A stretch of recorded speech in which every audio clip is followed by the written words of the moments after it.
What if your greatest pain could become your greatest power? Hi, this is Greg Swanson, and welcome to Warrior Mind Podcast 720, where we'll be discussing transforming adversity into strength. So, how do you turn adversity into strength? If you've been listening to the podcast for any length of time, this is a common theme that keeps coming up via mental strength. Also, you may be familiar with the Stoics, Jocko Willink, David Goggins. All of these individuals are shining examples of turning adversity into strength. So in this powerful episode of the Warrior Mind podcast, we're going to discover real-world strategies and battle-tested mental strength frameworks that turn life's toughest obstacles into your greatest opportunities. Drawing from personal stories of survival, transformation, and mental toughness, I'll break down how to develop the mindset of a true warrior. This is perfect for professionals, athletes, and anyone who refuses to be broken by life. Why adversity is life's greatest teacher, right? A lot of times the obstacle is the way. In Stoics, we have these adversities come up and we can really sit back and learn from them as we are going through them, and even in retrospect, right? Adversity strips away illusions. It shows you what's real within yourself and real outside. We have these adversities, could be financial, it could be relationships, could be career, and we think we're all that in a bag of chips, and then all of a sudden adversity comes and it demonstrates to us what is really real. And so we want to take a look at adversity on how that strips away the facade, strips away the fairy tale that we're living in, and actually presents us in the mirror with what is real. Adversity really is not the event, but how you meet it that matters, right? People have gone through financial challenges, relationship challenges, career challenges. Some get caught up in the quagmire of worry and regret and disappointment, and they get in this spiral. Others go, okay, great, I'm going to use this to move forward. Adversity comes to them and they repeat, something great's about to happen. Same events, two different individuals. So adversity is not the event, it's how you meet it. And warriors aren't born, they're built through fire, whether that's walking through fire, on fire, Tony Robbins and myself, or through the fire of trials and tribulations, again, being laid off, finding a new job, illness, whatever it might be. We're faced with this fire and then we push through it. For myself, one of my major adversities was I was climbing Mount Rainier with my brother several years ago. We got to the top with a group of people, around 10 or so, and we started coming down mid-afternoon, and avalanche hit us. It wasn't one of those big fluffy avalanches. It was a slushy avalanche. So it wiped 5 of us out. We were all precariously positioned on the mountain, on the slope. Myself was hanging off the edge and had a broken hand and a broken leg, as well as my brother. We eventually were able to get up, go back to where a helicopter came to pick us up, and we got through that. But I look back and use that adversity to get in better shape physically, mentally, emotionally, and spiritually.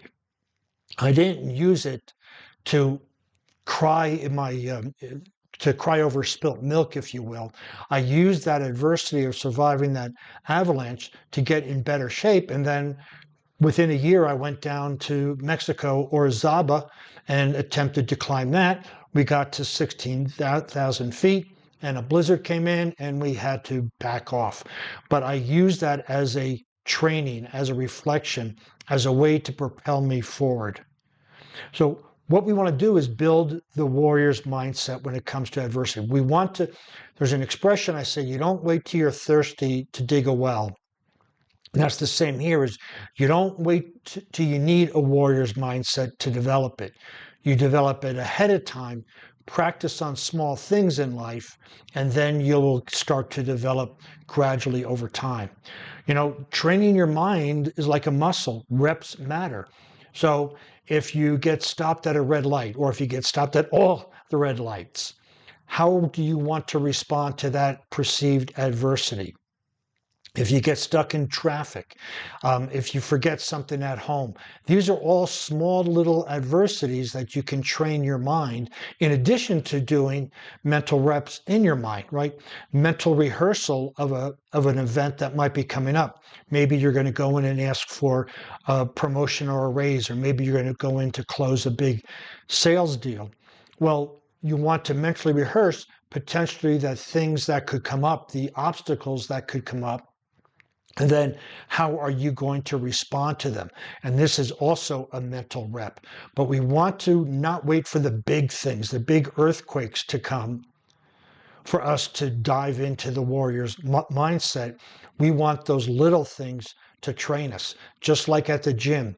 You go in, you start doing, if you've never lifted before, maybe you just do a 45-pound bench press, and then next week you do a 50, and then a 55, and you slowly increase it. The mind is the same way. You have to get it used to the adversity and actually being able to embrace it so that it can help you move forward, and stop asking why me and start asking what now, right? When something happens, so many of my clients, why is this happening to me? Why isn't anybody else getting it? Well, everybody else does get it in some fashion. But if you ask why me, you're not going to get solutions. You're going to get reasons.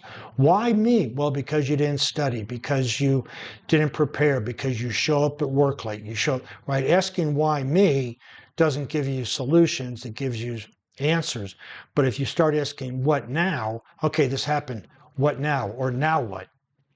Then you're going to start getting some instructions through your unconscious mind as to how to proceed. And we want to talk about from ridicule to resilience. When I was young, and still occasionally I have a speech impediment, but what I did is after I went through school and got ridiculed, and high school and went through college and back, I went into sales to actually embrace this adversity so that I could embrace that and become part of who I am. Now, occasionally I still have that, as you can tell by the podcast, but I'm not hiding behind it. I work with it. I work with the best I can with it, and I'm using this as resilience. Another thing we can use is NLP anchoring, right? So if you know an empowering state, you can either put a ring of power on the floor or pull your ear or do something. Let's just say a ring of power.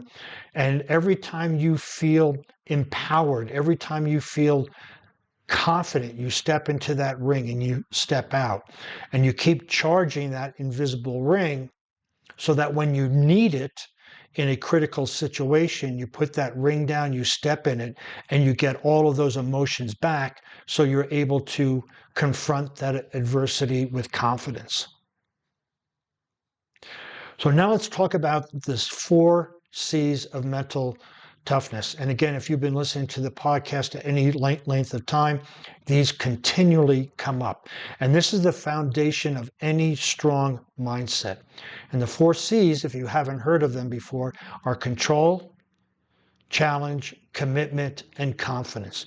That is, those who are mentally strong and mentally tough have a better handle, have better control over their life and emotions than others. They control what they can, and they identify all the things that they can control.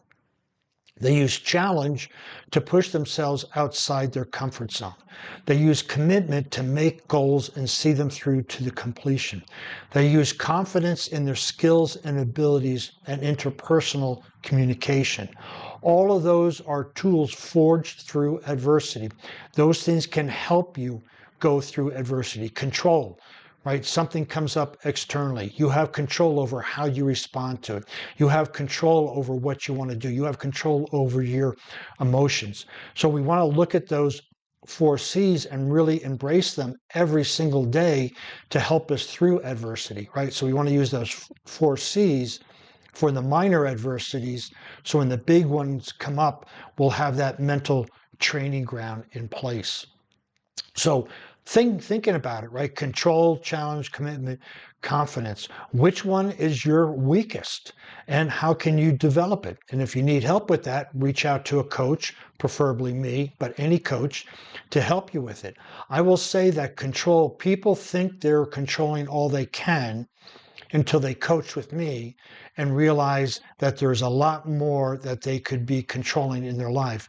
And when they get that control, what tends to happen is they get confidence, and then they start doing commitments, and then they challenge themselves, and then they get back in control. So it's a very positive loop in that respect.